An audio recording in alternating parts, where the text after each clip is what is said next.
the persistent truth seekers we have left have to explore some rather exotic options to try and truly get a beat on what's going on behind the curtain.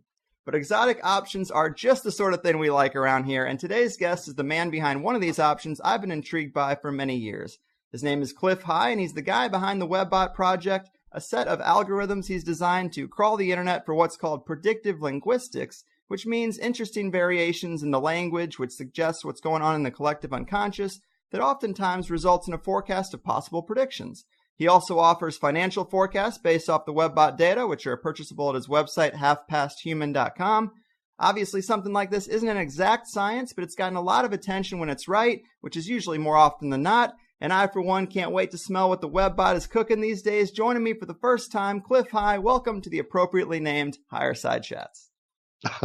Thank you very much. It's going to be fun, I'm sure. Yeah, man, it is a real pleasure. I do enjoy these WebBot predictions. I know you've been doing this for quite some time. I'm sure a decent amount of listeners here are familiar with your work, but in the interest of leaving no man behind, outside of what I mentioned in the intro there, how do you typically explain the WebBot and its mechanisms to people who might not be too familiar? It depends on if I approach it from a technical viewpoint or from the woo-woo viewpoint, because from the woo-woo side, basically what I say is that all humans are psychic. Most humans don't know they're psychic, but that psychic intuition pinging, so to speak, from universe has to come out, and so they leak it out in their language, whether they're aware of that or not, by which words they choose to use in specific instances, and I wrote software that goes on out and scoops all those up and tries to make sense of it all. Right on. Yeah, I like the woo-woo side of that explanation. I think there's something to that psychic ability. And yeah, a lot of people don't understand it or even know they have it, but we get deja vu, we get intuitions, and this is kind of a amalgamation of everybody's, right? I mean, at least the people on the internet. That's the theory. That's kind of the way it works, right? Because if you look at it, you go every day, you get addicted to some behavior for some period of time. And so you get used to going to a particular gardening forum and discussing your petunias versus how, your azaleas and your zinnias. And then for whatever reason, all of a sudden you start talking about something else that's out of that context's usual associations for you. And that, in my opinion, is when one of these psychic impulses is trying to leak out. And so, for whatever reason, you suddenly start discussing how the zinnias are as blue as the logo on a particular maritime company you happen to be aware of. And I'm pulling this example just, it's entirely fictitious. But then 2 or 3 or 4 days later, you see that there's been a major incident involving one of that maritime company's assets, either a ship or a oil platform or something. And basically what was happening in those circumstances were that you were close enough to that actual event that the emotional repercussions of it all ripple through time, so to speak, and because of the way consciousness works, and your consciousness was trying to warn you, the only way it could, and so it leaked it out through what we call psychic impression. And it did so, changing your language, thinking you were smart enough to notice that. Yeah, man, I'm totally open to those possibilities. And you do have a real long history with this. Can you tell us about maybe some of the greatest hits to give people an idea of the validity or the accuracy? Oh, sure. There have been, the very first prediction I put out was stated that there was going to be, it was when I was using my lexicon and tuning it up, so I didn't have a lot of words defined. And so I was somewhat limited by what I could forecast at that stage. But I said there was going to be a military accident and it was going to cause this kind of problems and change life forever. And it would happen within the next 85 days. And the odds favored it happening within the first week or so of that 85 days. And my math was reversed on that part, okay, because in the last week of that 85 days it happened, and that was the attack on the Twin Towers in 2001. And so I published this out in July of that year. And then I got another hit, really good one, shortly thereafter with the power outage in 2003. And then Costa Concordia was a really good one. About 5 months before that boat went off course, I wrote the thing up as Blondes on Boats Causing Problems, an international ship of state, all these descriptors for a cruise ship with lethal ramifications of running aground and so on. And it was difficult actually to determine at the time whether I was looking at data describing an actual ship or the ship of state running into a bunch of issues because there were some conferences going on in Europe at the time. But it turned out that the Costa Concordia had the top 11 decks were named after the original EU countries. And it was actually run off course by the captain theoretically being distracted by this blonde passenger on the bridge, and he took her way off course to go look at this island and ran the boat aground and killed a bunch of people. And so we had that one out 5 months before. I've been able recently to tune it to where I can really predict what's going to happen with the cryptocurrencies. So I've been able to predict the rise and fall of Bitcoin with a pretty astonishing accuracy, especially over these last year and a half. It's an ongoing work in progress that is affected basically by the level of emotional excitement or agitation in the population as a whole. So these are obviously very fruitful times for me. Right. And man, it does seem like even when it doesn't predict a future outcome per se, it's definitely a good barometer for where the people's minds are at, what people are talking about. And maybe let's dive into where we are with this now. Since the economy does seem to be such a big part of the WebBot's predictions and also a big part of our lives, what are you seeing in the data in that regard? It doesn't look like smooth sailing ahead, does it? No, we're at one of those giant inflection points that occur sporadically through history that the chartists and the cycle forecasters in the Wall Street world use as benchmarks, so to speak, for like historical patterns. So you can say that we're in one of those periods of times that emotionally will resemble the French Revolution, which was the culmination actually of the economic impact of the Industrial Revolution, disturbing the surf world that had existed prior to that and causing vast shortages as it was combined with a climate chaos and the loss of the wheat crops in Germany and throughout Northern Europe. And it ended up causing the French Revolution. And we're at one of those kind of times. Now, the French Revolution has to be kept in context because it was not alone. There was a period of revolutions that occurred, the Industrial Revolution, and then also the revolution within the colonies here in North America. There was revolutions at various levels throughout South America over the next couple of years. So it was one of those periods, and we're at that level of emotional intensity now. And what's leading it all off is the degradation of the financial system, the actual breakdown of the system that's based on what we call fiat, or digital currencies that are issued by sovereign states and managed by small groups of people. Yeah, I mean, these are troubled times. The tension is palpable, no doubt. And I do know the Federal Reserve's Rockefeller Rothschild fractional reserve debt-based system of rule can't last forever, but they do keep managing to kick the can down the road despite the conspiracy world constantly crying wolf about collapse. How do we know this is more serious than the usual collapse paranoia we've heard from the conspiracy world for decades, really?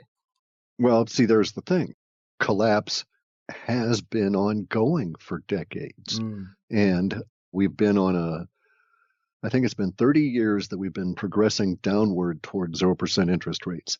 If you want to wrap your head around what that means, it means the very end of the welfare state. It means the very end of any kind of free money from any government agency. It means the end of the food stamp program. And why? Well, because there's no vigorish, there's no debt-based gain to support those. So, for instance, the food stamp program has been paid for many, many, many decades by dipping in basically to Social Security funds and the vigorish that they were able to earn off of having some money in there. Now we've got a situation where even if you owned bonds, you're not getting any yield off your bonds. So you own a bond, that's fine, but you're not getting the 1 or 2 or 3% that you need at a bare minimum just to keep that service going on an annual basis. You have a debt-based asset that provides no return. Without that level of return, then what must occur at that level of the social order's existence, and we're there now, that in order to support a socialist system under that circumstance and give out any kind of money at all to anybody, you must actively take it from somebody. So let me describe the situation. In the 1950s and 60s, because of the United States having conquered the planet in World War II effectively and gathered all the gold and resources unto itself, and having 25% of our population own 75% of all the world's wealth in terms of real assets, gold, silver, production capacity, everything. So we were 25% of the populace with 75% of the wealth. Now we're 25% of the populace. We're actually less than 25% of the populace, but we're at a point where we owe 75% of the global debt, and we own that as our supposed assets. So, for instance, the single largest asset right now on the Federal Reserve or the government's books is not land or any of that. It's student debt. All right. And so the student debt is an asset that we'll never collect. So how are you going to pay for a social program such as food stamps or medical needs for people when you try and collect on a debt that's not being paid? And beyond the fact that these students can't get work and thus pay the debt, and the debt is onerous and taken out under extreme circumstances anyway, we now have federal judges that have barred the even attempted collection of that debt, thus basically nullifying the asset, the largest single asset of the Federal Reserve and the federal government. So Fannie and Freddie Mae, or the housing agencies within the federal government, theoretically own most of the mortgages, and all those are broke and worthless, and they're not getting any great return off of those, especially as we're in this 0% rate environment where there's no yield. So under those circumstances, anybody with real capital, that is to say, people like myself that have worked for 30 and 40 and 50 years and have lived far below their means in order to save, even against this rape of the savers that has been ongoing by the reduction of interest rates over this past 30 years, even under those circumstances, it has been possible to work your ass off and pay off your debt and accumulate. Only now, the very thing you've accumulated in, the dollar, is turning worthless. And so you must flee the dollar in order to preserve the capital you've worked so hard for over these last 30 years. And I'm not talking about people that are multimillionaires and business tycoons and stuff. I'm talking about the guy that, owned what used to be the local gas station, or, the people that own and work at the local grocery store, this kind of thing. People like myself that have worked all their lives are in a situation where we're having to exit the financial system because it's crumbling away from us because there's no return for our having worked this long and hard. And at a very personal level, therefore, you are desperate for yield. The whole planet is starved for it. And so thus the rise of cryptocurrencies and the flight of capital from fiat issued by sovereigns to fiat that is self-issued or distributed or self-regulating, which is self-governed on a software platform. Bear in mind that the fiat that's issued by the government, the dollar, is 100% digital insofar as 90% of all of the people are involved in this country. They use plastic or digital dollars continuously and never touch real currency. So there's no difference for them other than you have a small group of people that are managing the dollar into oblivion, and then you have the large mass of humanity that's trying to convert itself into cryptocurrencies or something else as rapidly as it possibly can. So I think this defines an inflection point in that 30-year process of collapse to where we can say, yep, for sure it died a few years ago, and now the corpse is really stinking and we're all getting the hell out of here. Yeah, man, it does seem like economic musical chairs, and I guess the music is about to stop. And to get deeper into cryptos, I do find them pretty complex still. I've got a little bit. I've had guests mentioning Bitcoin on and off for years, and anyone who bought in the first few times it was mentioned on the show would definitely have made a healthy profit at this point. But even if you lost half of it, really, because it's gone up so much in the past few years. But what are your thoughts on Bitcoin at this point and cryptos in general? Maybe you could tell us about some other cryptos you're watching besides Bitcoin that have high growth potential, which... No, I'm sorry, I can't. Yeah, I can't do that. I've recently come to the decision I can't do that. I can talk about Bitcoin, I can talk about Ethereum because I've mentioned them in the past, but I can't mention anything else because coincidentally, my mere mentioning it causes market movements that I don't want to involve myself in, right? Because there's karmic repercussions here.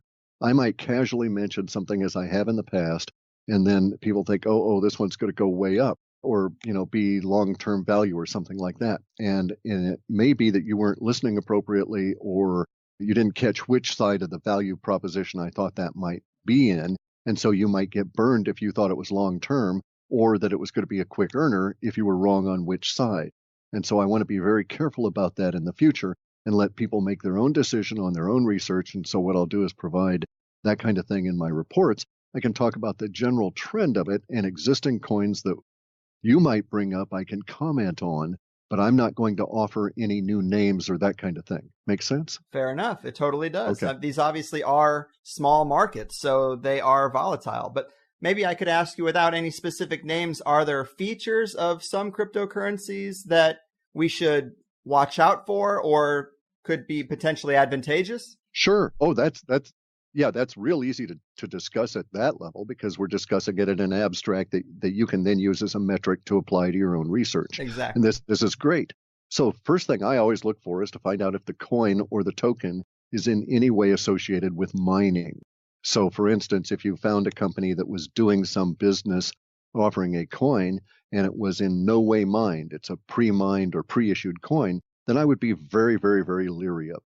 If it was a coin that was pre-mined and each coin was therefore and thereafter somehow associated or linked to some kind of a physical goods, like a bottle of wine or a chunk of gold or something, I would be very wary of it because there's all kinds of rules and laws still in place that allow those physical goods to be encumbered outside of your coin's theoretic encumbrance of that good.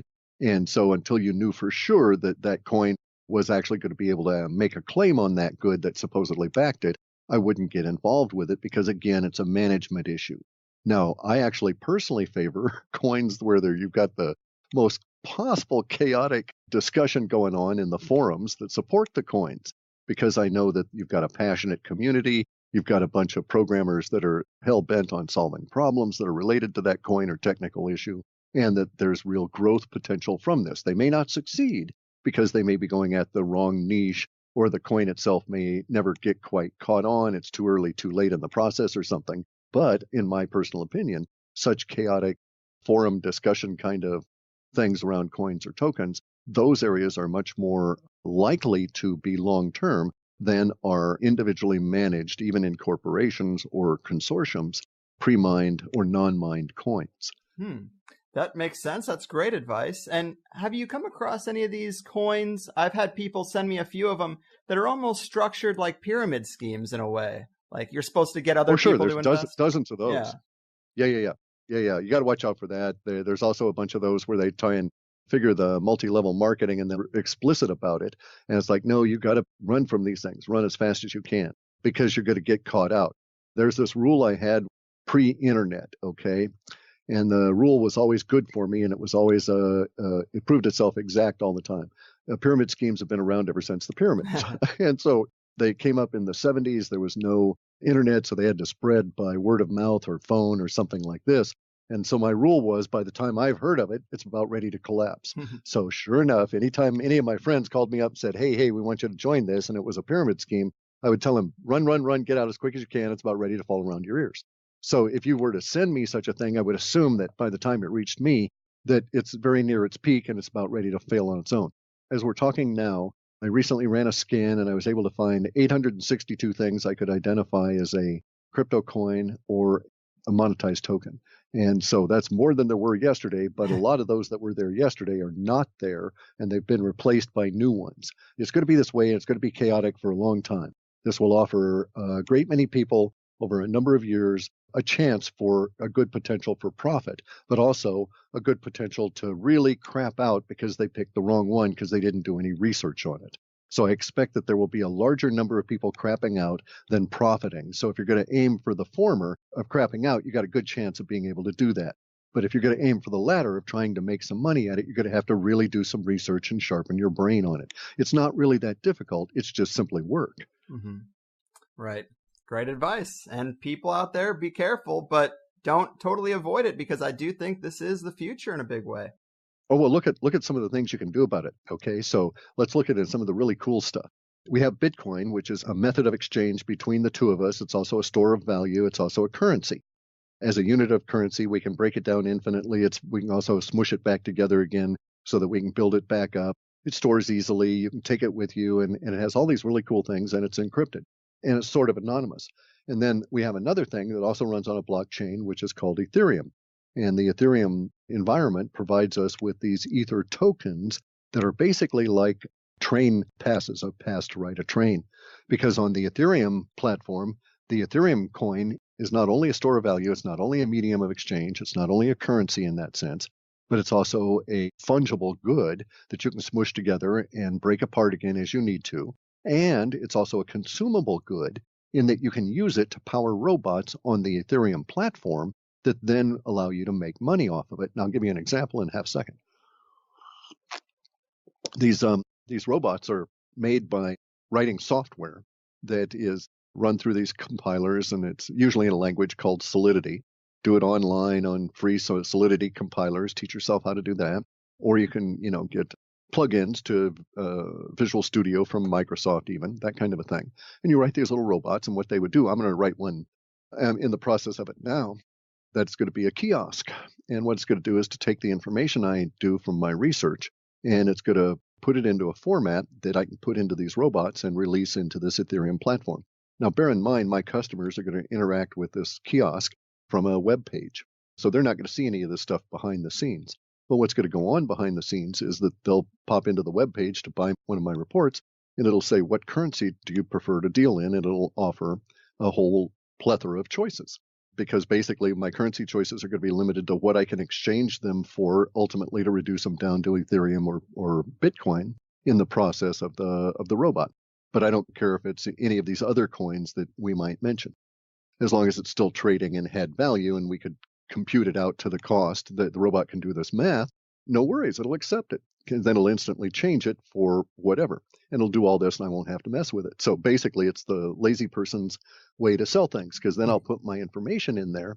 And this is the beauty part that I really like, is that I'll put it in there in a format that'll make it very easy for the machine to say, what human language do you want to receive the information in?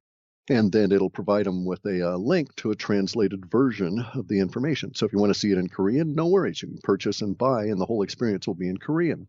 And if you want to use a particular coin, the whole experience will be in that coin, and it'll be transparent to you. And it'll be transparent to me, because all I'll have to do is design the interface once, plug the robot into the back end, and let it loose. Beautiful, man. Sounds like you're onto something. Well, yeah, it's not just me. I mean, there's millions and millions of people out there that are doing this sort of thing. And the cost of entry is very low. People can teach themselves how to do coding and write these, what they call them, smart contracts. But if you think of them as robots, it's a whole lot easier to grasp what's going on. Mm-hmm. Yeah, there's a ton of potential out there for people who are paying attention and getting in front of it rather than waiting for it all to smack them in the face. Well, there's also, I get real examples all the time. So just one more real example here. I got an email just the other day from a guy who's been able in the last week, I think it was, to pay off his student debt and his car loan based on following some of the advice in one of my reports, or one of the guides. I don't give advice. And he was able to purchase the currencies and sell them out at the appropriate time, and then converted them to dollars and went and paid off these two major debts. This is such a unique time in history that, had this time not existed, had cryptocurrencies come along, the odds on this man being able to achieve that at his age, are infinitesimally small. Mm-hmm. Yeah, we should definitely look at the positives in this era of change. And I wanted to get into some weird stuff too. Clearly, we got a lot of weird stuff going on in the world, no doubt. I heard you talking about Antarctica fairly recently. It's been something a lot of listeners are curious about right now. We've talked about John Kerry's visit right around election time. Also, Buzz Aldrin needing to be medically airlifted out of there. But we also have Newt Gingrich going down there right after the election, as if he was the liaison between the new administration and whatever the hell they got going on down there. Based on the few clues we do have, can you tell us more about the goings-on in Antarctica? I can give us some more clues, okay? There are some areas that I haven't formed conclusions on yet, but we have more clues. The Newt Gingrich thing, I think that's precisely what it was that as the new administration came in, they had to have a new ambassador to whatever the hell it is that's going on down there. And some of the other clues we've got now include a big ramping up of the number of jobs that are available, the amount of money being put into the corporations that are down there, the number of corporations that are now allowed to do business there, the amount of passes that the military is handing out to the number of people, and so on. So we're looking at a ramping up of a very major operation. There's hints that very large tracts of land in Australia are now being prepared for something. There's also hints that port areas and coastline in New Zealand is also involved. Then the hints come in the form of corporations that are making movements in the acquisition of land and other facilities. And also the importation into Australia of electronic gear and this kind of thing, and basically what amount to new cargo routes. So something is up. The ramping up level may yield an order of magnitude increase. We just don't know. It's currently ongoing. This is curious, though. We knew it was coming, but this is curious because, of course, it's the winter in the southern hemisphere. So the expectation is, or the one conclusion I have is that the prepping that they're doing now is for some big push as soon as it becomes clement weather Antarctica. So that would be like Antarctica's upcoming spring. And so they were preparing for something. Now, whether we'll see any real manifestation of it here in the United States or wherever, and we're paying for all of this, I don't know. But I do know that we're now approaching a point where it's a mathematical certainty that we'll soon have a fairly large population of returning people from various chores or tasks in Antarctica. So we may start getting people that are going to spill out interesting information in larger and larger amounts as we go forward.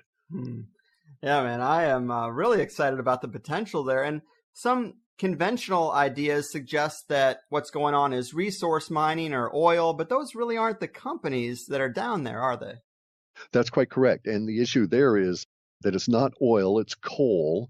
They've found vast quantities of some of the purest coal on the planet sitting in huge mountains in a mountain range as though it had already been mined and was cleaned and carefully piled up into these things that are 5,000 and 6,000 feet high that you and I would think of as mountain-sized foothills. It's so clean that you can just literally truck on over there with your bulldozer or walk over by hand and pick up this coal, and it's no dust or anything. And so it just boggles the mind. And there's more coal there in one of these mountains, it is estimated, than is the energy requirements of the United States for 200 years.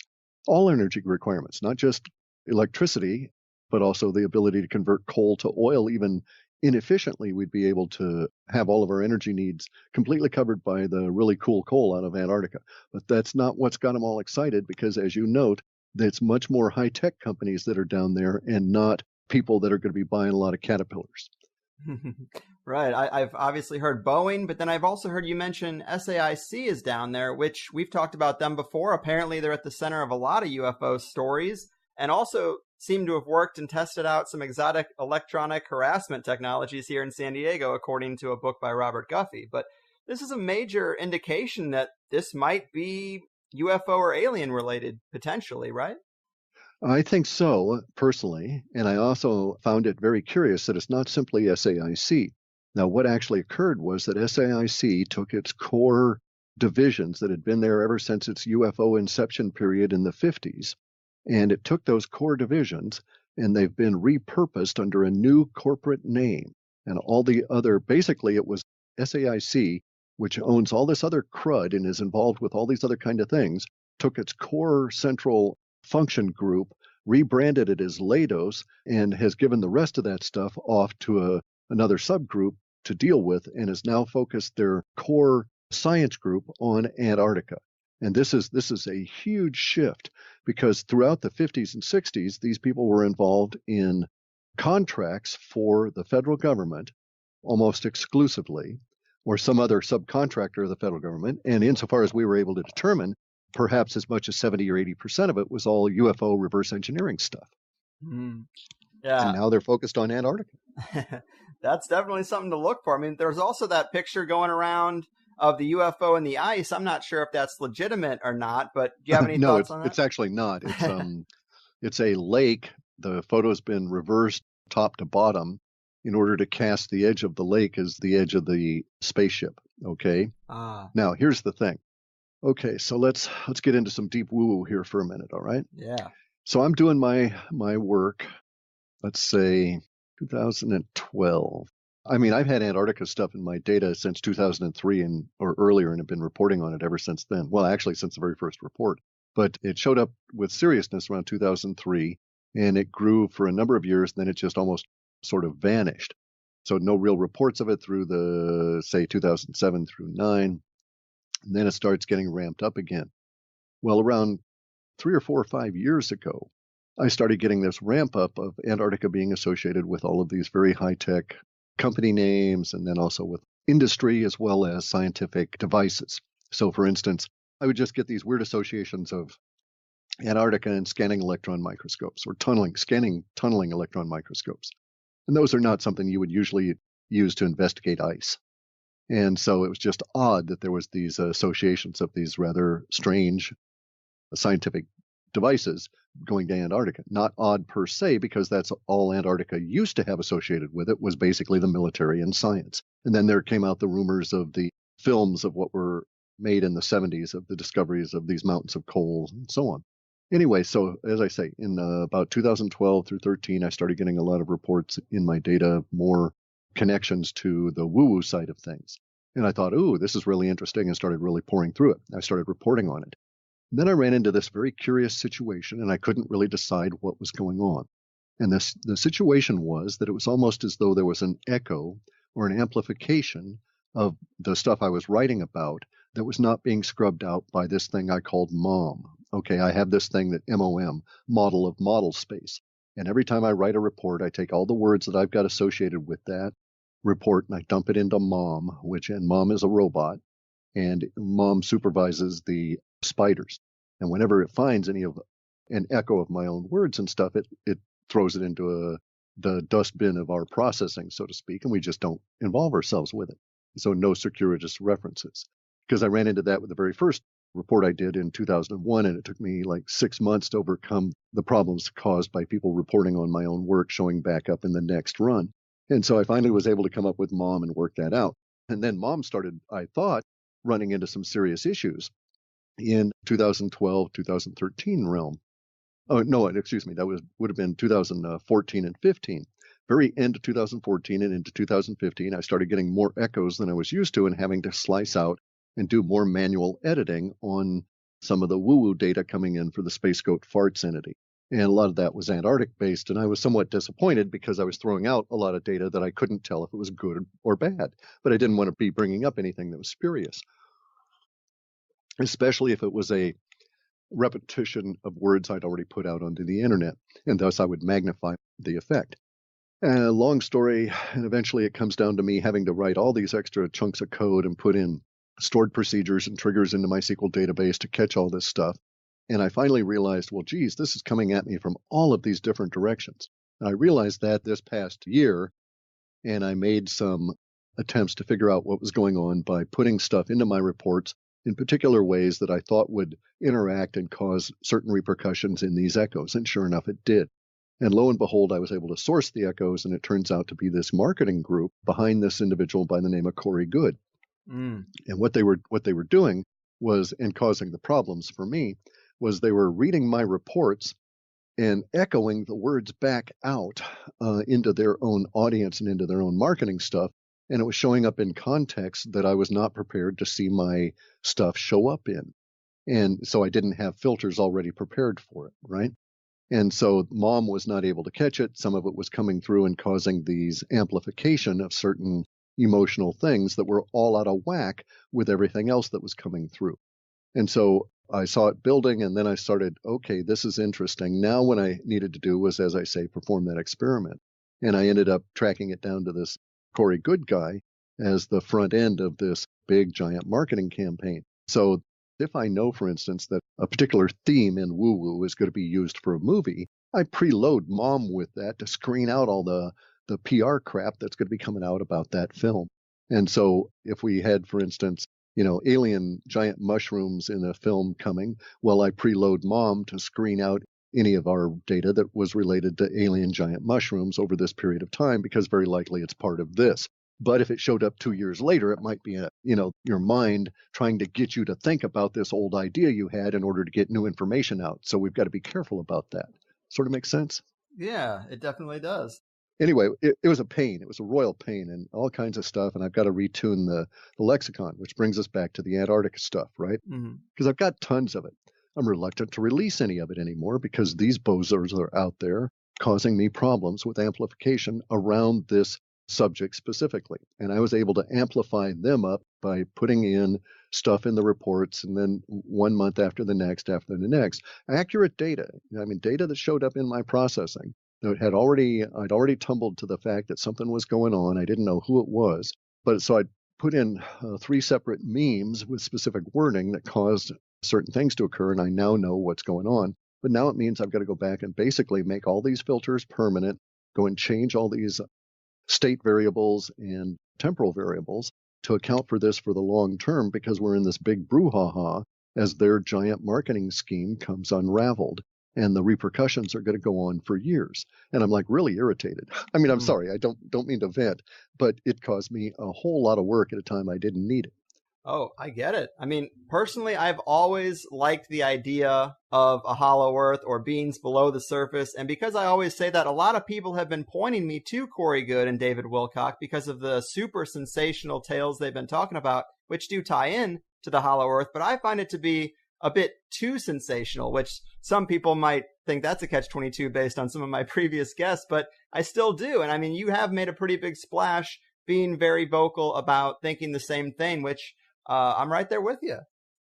Well, I was driven to it because I don't pop my head up and pay attention to what's going on in the woo-woo community at a personality level. I just don't have the time. So it took me a while to tumble to these guys, and I didn't realize they'd been out operating at this confidence game for over a year. And no wonder I'd had problems for over a year, because you wouldn't believe where I was getting this stuff from. Gardening forums and, I mean, even deep military stuff anyway, even on the dark web, this stuff was showing up. And it was because no one was calling bullshit on it that it was becoming amplified to the point where people had contacted it for the first time and they couldn't find anybody seriously debunking it anywhere. And so they assumed no one could debunk it, ergo it's actually solid, as opposed to it just being, I think, a marketing effort where they attempted to squash people saying, hey, this is full of crap. Mm-hmm. Yeah, man. And I guess since we're kind of on that subject, let's talk about our place in the universe a bit, because you do describe the sun and moon and space all pretty differently than it's presented to us in school and in the mainstream, which isn't surprising. We've had a lot of guests break down many different ideas, but can you talk to us about your model a bit, where you see the sharpest breaks from the traditional teachings when it comes to our composition here? Sure. A lot of my stuff comes from some work that was done by a bunch of Hindu mathematicians in the early 1900s, say late 1880s through 1940s or so. And they discovered by thinking and performing some thought experiments as well as some physical experiments that we can all perform ourselves, that we don't have a heliocentric solar system. So our solar system, for instance, we're not orbiting, nor has the Earth ever orbited around the middle of the sun. Okay, we don't orbit, it's ecliptic, nor does any planet. And this can be easily proven to ourselves, because if that were true, we would only ever be able to observe most of the other planets very, very, very infrequently, because the light of the sun would obscure them and ourselves from being able to see these other planets. We'd never be able to see any of the inner planets except for when they crossed between us and the sun and they would show up as a black dot. We would only be able to see those outer planets that happen to be directly behind us in a cone that's approximately 18 degrees wide, that it would basically be the area that would be shielded by the light from the sun if we in fact orbited around the helios, around its ecliptic. So we actually trail behind the sun because the whole model of the universe is comets. We know our sun is moving, it's progressing in a direction. We don't have any idea of the direction it's going, north, south, east, west. It's all meaningless in space, but whatever direction it's going, it's moving like at over 7,000 kilometers a second. And it's burrowing through whatever it is out there. And whatever it is out there is not vacuum, because as the sun progresses through it, the sun is reacting to material that is coming in around the sun that we perceive and can sample as these basically ionized gases at different densities and different complexities. Our sun is not a giant nuclear reactor that's going to go on forever, fueled by internal nuclear compression based on the compression of hydrogen. In fact, it probably has zero to very little hydrogen in it at all. It's primarily composed of ferrite, gold, silver, and copper. And the ferrite is the largest amount of it. It's probably about 3,000 degrees Kelvin. So the surface of the sun itself is very cold. So when we get a sunspot, what we're actually doing is looking through the plasma at the cold iron underneath, the black ferrite surface underneath. And the plasma is caused by this iron being shoved through these ionized gases, very much the way you would have a tungsten tip in an ionized gas in a TIG welder, causing this arcing in the plasma. And that's what's going on around the sun, is this plasma. And the plasma is actually currently retreating, condensing for reasons we don't know, down from about 8,000 degrees Fahrenheit, I think, to about 5,000 degrees Fahrenheit in terms of its temperature, leading us into an ice age period. This contraction of that envelope is about 125,000 years since the last time it happened, which is about 25,000 years overdue insofar as the thinking of the people who study this. In coincident with that, we have the two largest planets in our solar system, Jupiter and Saturn, in alignment relative to our own path in the solar system. Now, we're all trailing behind the sun like debris in a cometary field being drugged behind it. And this is what accounts for the retrograde motion of the planets. No planet would ever appear to be retrograde to us ever under any circumstances if we were orbiting the ecliptic of the sun. If we orbited the equator of the sun, no planet would ever show up in any way, shape, or form as retrograde. And the fact that we can see all planets continuously means we don't orbit the middle of the sun, where we're back behind the sun being drugged behind it. And so this is why we get retrograde motion. As the Mercury, for instance, spirals behind the sun, it sometimes appears to be going backward from our viewpoint. But if we were to transpose that into a two-dimensional image, it would look like a zigzag. And so you see these zigzag Mercury eclipses or Venus eclipses of the sun. And that's actually the spiral being captured in a two-dimensional form by the cameras we've got looking at it, which prove that we're all being drugged behind the sun as cometary debris. We know that the solar system itself has some kind of a shell around it that's composed of something that is gaseous, so to speak, but has enough radiation and energy in it to prevent our explorer ships from ever leaving our solar system. So they're kind of like trapped in the cell walls of our solar system. We also know that the only vacuum that exists is directly behind the sun. And the further you get out away from directly behind the sun, the more you encounter the stuff that is in the space between stars. And we also know that our orbit, our position behind the sun, we're falling further behind that, ever so slightly behind the sun, because the Earth itself is growing larger. It's growing larger because more energy is coming around the sun, coming through that plasma unaltered in the form of gamma rays and other cosmic radiation we can't identify. And it's getting caught by the plasma core that's in the middle of our Earth, which is making more material, more hydrogen, oxygen, oil, zinc, tungsten, etc., and pushing the Earth further and further apart in the plates as it makes more stuff deep in the middle of the planet, and it's got to go somewhere.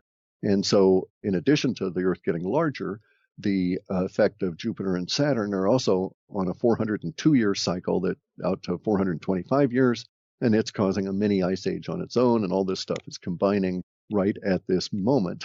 And we sit here and talk about cryptocurrencies. Fair enough. Man, it is so interesting. I've seen computerized models of that composition, like this corkscrew spiral pattern following the sun through space.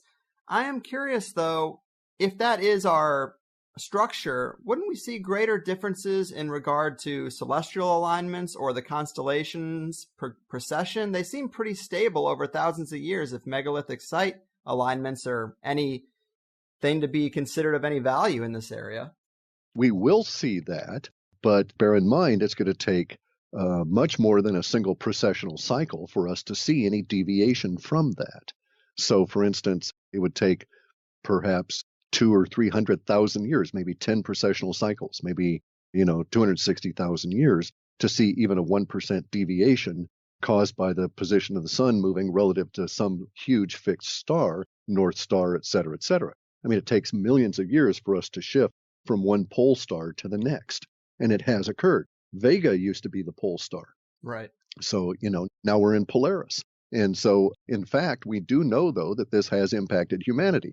How do we know this? Well, if one looks into certain aspects of archaeology, you can find that seafaring peoples, both on the Atlantic and into the southern oceans, and in the Pacific and into the southern oceans, specifically the southern oceans, noticed changes in the navigational stars and made note of these changes about 4,500 years ago. And it was over the course of about 800 or 900 years that change occurred.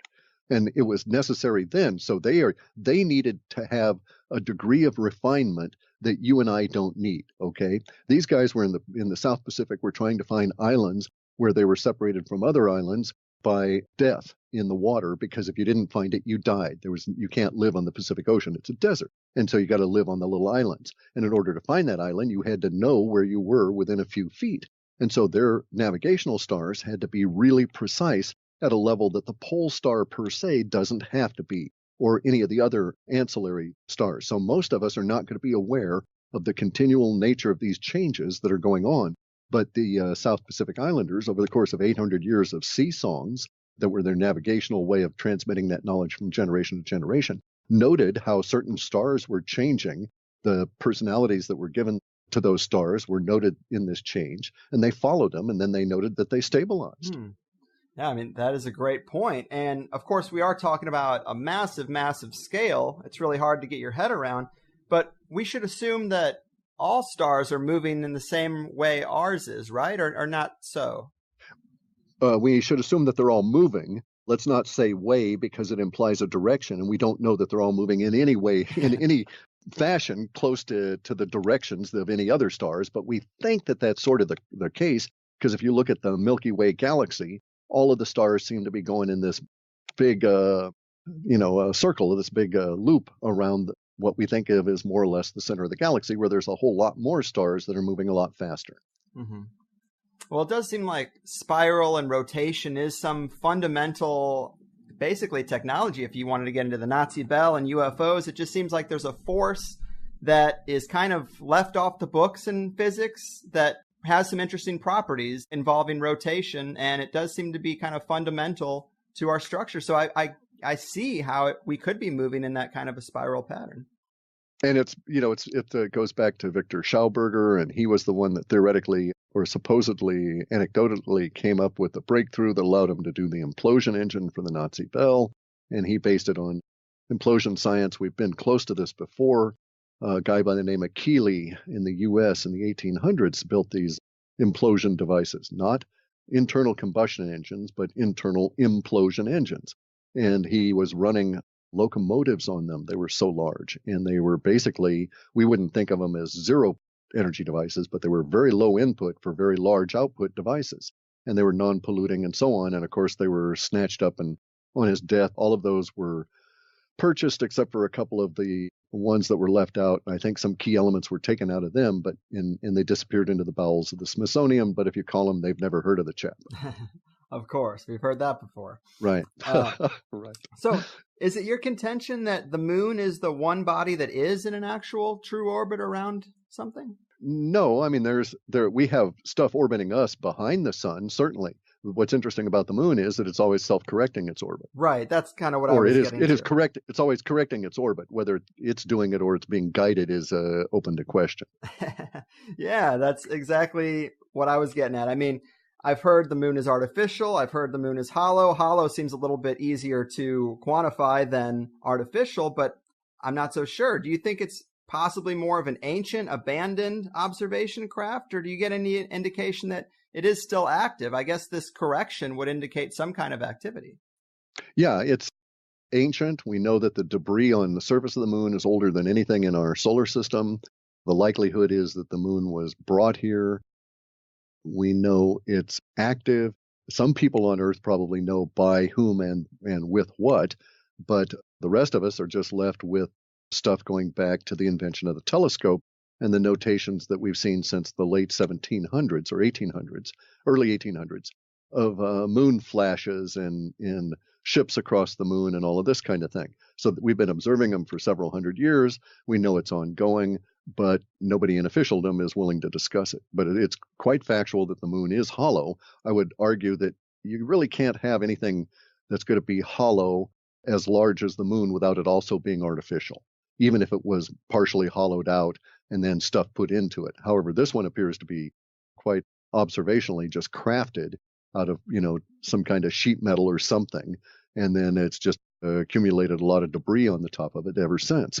And, the whole idea of it ringing like a bell every time we hit it with anything from down here is very interesting. And especially since it took 5.5 hours, the time they popped that little tiny bomb off on it, 5.5 hours for it to settle down.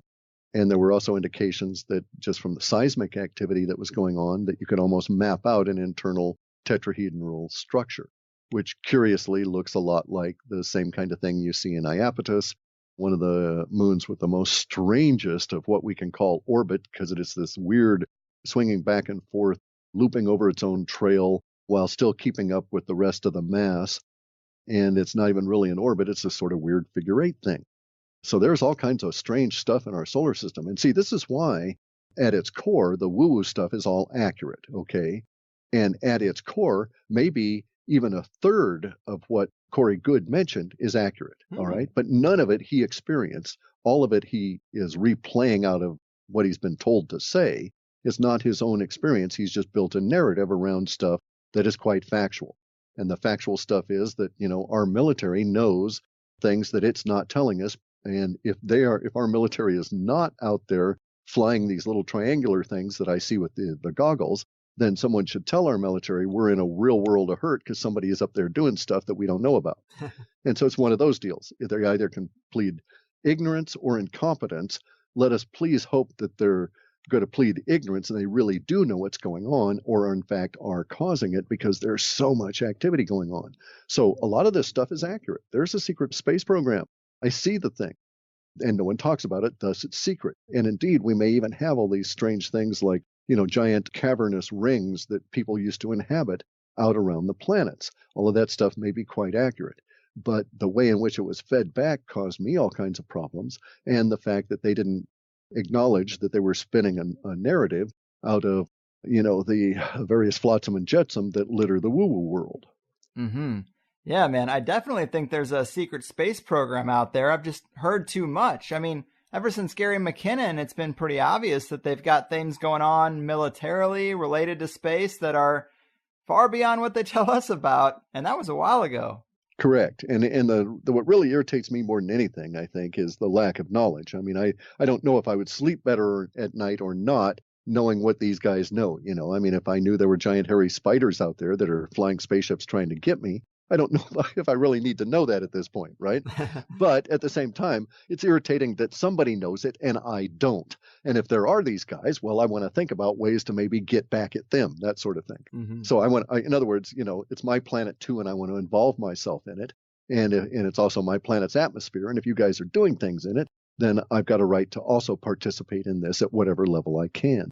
So I find it very irritating. Now, on another practical level, I see that the marketing effort and everything that's been put into this is symptomatic of a lot of the stuff that's going on in the financial system, the political system, the social order in a lot of different ways. And the symptomatic nature of it gives me a great deal of hope because I know when it is expressing itself in these other areas, financial, political, social, etc., it is again pointing to a huge inflection point and a major change currently underway.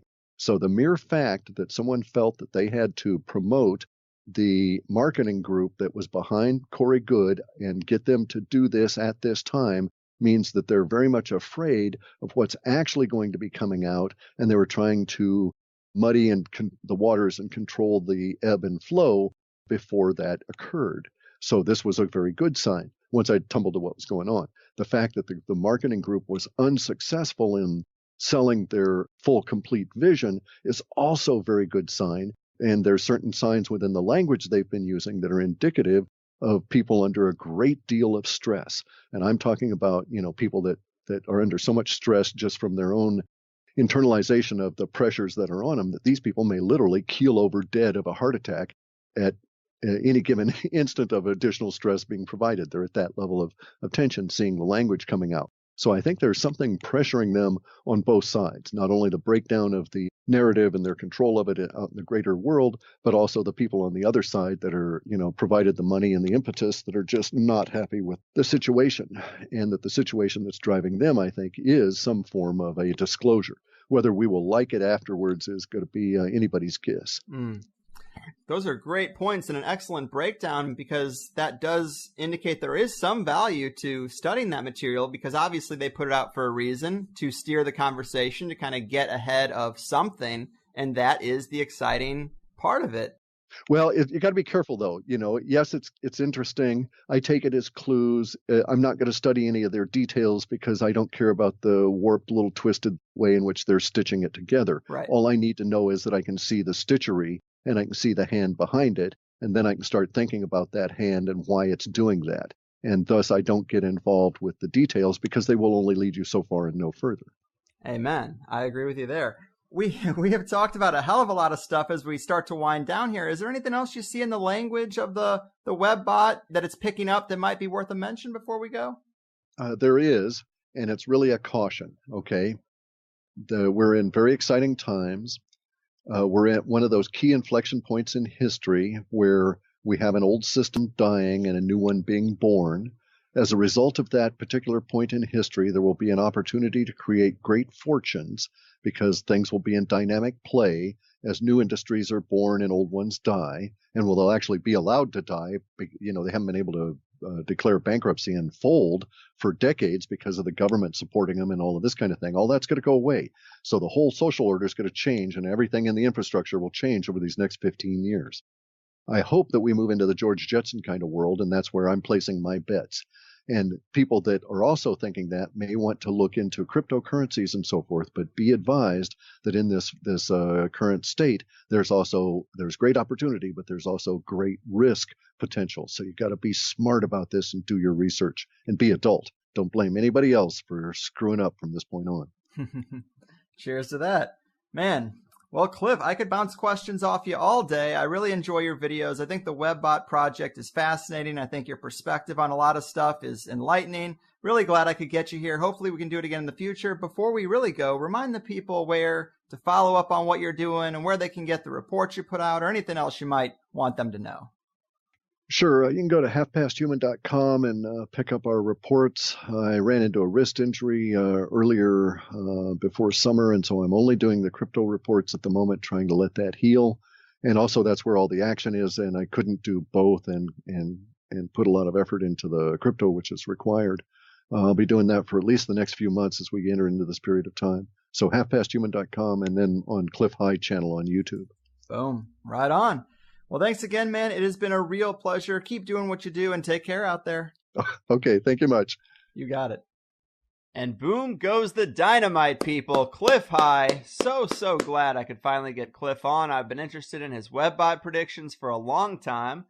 I think predictive linguistics is a really interesting concept. Nobody said it was going to be an exact science, but I think it is just another item to add to your basket of things worth considering.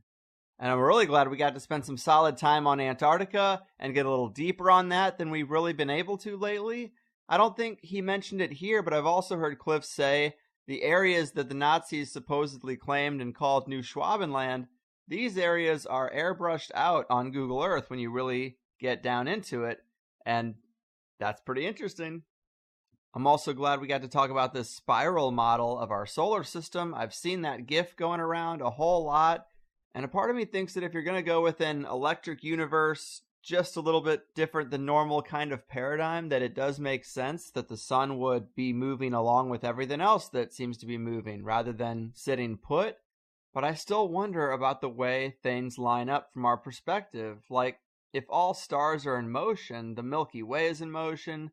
We got these stars moving in spiral patterns all along the X, Y, and Z axis of space. How could something like Carahunge, the Armenian Stonehenge, how could it have these ancient megalithic rocks with holes carved perfectly to align with Orion's belt on the Armenian New Year? How would Carahunge maintain its alignment? I don't know, but we do have to deal with the fact that it does. Maybe 8 to 12,000 years is nothing in star travel time, but it is almost half a wobble. That's not nothing. I don't know. I get lost going places I've been to twice before, and I'm supposed to figure out this kind of shit. It is fascinating, though, to hear alternative ideas on these kind of space things, and I thought Clif broke it down really well. And there's a lot of things in his Rolodex that we didn't even get to. I would love to have him back. If you want him to come back, let's get him some good feedback so he does know you're listening. Let him know. Clif does a lot of shows. The only way to separate which ones are worth your time and which ones aren't are the people who contact you and say, I heard you on X, Y, or Z, go back. So let's throw them in the rotation. I also mentioned Armenia, and I need to get another installment of that Graham Hancock tour video out. It's insane how long it's taken me. The next one even has the buried pyramid, but man, time just gets away from me month to month. That's how I try to figure out what I'm doing, is in these month-to-month chunks. And really, I just am like, okay, you got to keep up with emails and tech support, customer service for Plus people and for t-shirts. You got to put out 5 good shows. Don't eat like shit and do one extra thing. And it's always something else, like First, we transitioned to a new top quality high-end forum. That took some time.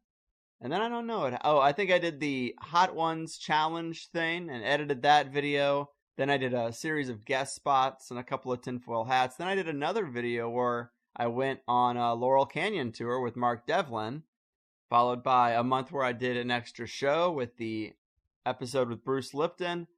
And I also just made a server move for all 3 websites, which is great because I'm saving a lot of money. But it also wasn't completely smooth. And if you're having problems with the THC iPhone app, by the way, try to refresh it or clear the cache or delete it and re-download it, whatever you can to reset it. Because the server move kind of disrupted the linkage for some people, if you know what I'm saying. It's a minor thing, but I've answered like 24 emails about it. And I think we are going to have the developer shore up some issues with the app soon when he gets some time. And that's a beautiful thing. And then I guess most recently I went to this Science of Consciousness conference, and I'm trying to put something together for you this weekend. I also typed up a lengthy description of my recent past life regression session and the scenes I was shown, and that's on the Wildcard forum if you have any interest in hearing about it. It was too long of a thing to talk about in the wrap-up of a podcast, but too short to record its own thing about. So I said, screw it, this is what a forum's for. And now I'm also in the process of redoing the basic THC website. I just can't help myself. I have to tinker. But I got some data that surprised me that like 70% of all the website visitors are on mobile, which makes sense. I mean, that's how I do most of the things I do. But now I'm redoing the website to make it look as sick as I can on a cell phone because I want to stay current. I don't want to have one of these outdated websites. Not a good look for a conspiracy show. So I'm redoing that website, and I think it looks pretty damn good already. The core of it does. Like, if you pull up the HighersideChats.com in your mobile browser, you'll see a simple description of the show that I think is straight and to the point, and then you see a link for Plus and a player that fits right on your screen. And it plays the last 10 episodes in slides, so unless you're really, really far behind, everything you need is going to be right there. And if you just subscribe to the feed on some podcast app, then you never go to the site, and I get that. But I think this is a real upgrade in terms of looking slick and modern. I'm going to flesh out the rest, and then next month I'm getting married, and then Armenia Video Chapters 2 and 3. We're just going to knock it out. Come on. But Jesus, this really got away from me here. But I do like to touch base with you guys sometimes just about what I try to do to keep the ship on course. I got nobody to talk to about this. I have no coworkers. But it also is just a decent list of the extra things if you've missed any of them. The Mark Devlin tour was pretty cool. The Hot Ones video was torture. But what can I say? Clif High. He knows a lot about a lot, and it was a real pleasure. As any regular listener knows, we do that. Subscribe to hear the extra hour model, $5 a month, 5 shows a month, plus occasional extra stuff, and lifetime access to the forums. A nice and simple model that doesn't really rely on AdSense or Patreon, but is a little more under my control, which I think is a godsend in these troubling times. In the Plus show today, we talked about the Mandela effect and the prospect of CERN and deep state time memory manipulation projects in action, quantum computers, the likelihood of exposing those cannibalistic, blood-siphoning, child-abusing aspects of the elite, and the possibility of using any and all types of disclosure to keep those last few cards off the table. It seems like we could be getting into an era of very interesting cat and mouse with some of these things we've been speculating about for a long time, but we also talked about the 4 categories of alien races out there and Clif's thoughts on Martin Armstrong and his Socrates program's economic models compared to his own. Both are predicting a steady and consistent decline in the Western world, so we'll see. And we got into some tips and tricks for navigating the rough economic road ahead and how to get creative with it. Internet censorship and that alt media crackdown and the AdSense undercut that so many people have been talking about. A lot of THC guests recently too. So all good stuff. The HighersideChatsPlus.com. As for what's coming down the pike, whatever, I think it's a month of pretty heavy woo, as Clif would say. Not all woo, but we are going back into the hard woo territory for a lot of the month of June, so be ready, and I'll see you then, friends. I've got to wrap this thing up. Holy hell. Bitcoin, by the way, I just saw it hit 3,000 a coin. Can't believe that, but I am really, really loving it. All right, I've done my part. Your move, psychic leakers, Antarctic secret keepers, and architects of the coming economic collapse. Your fucking move. They built a little empire out of some crazy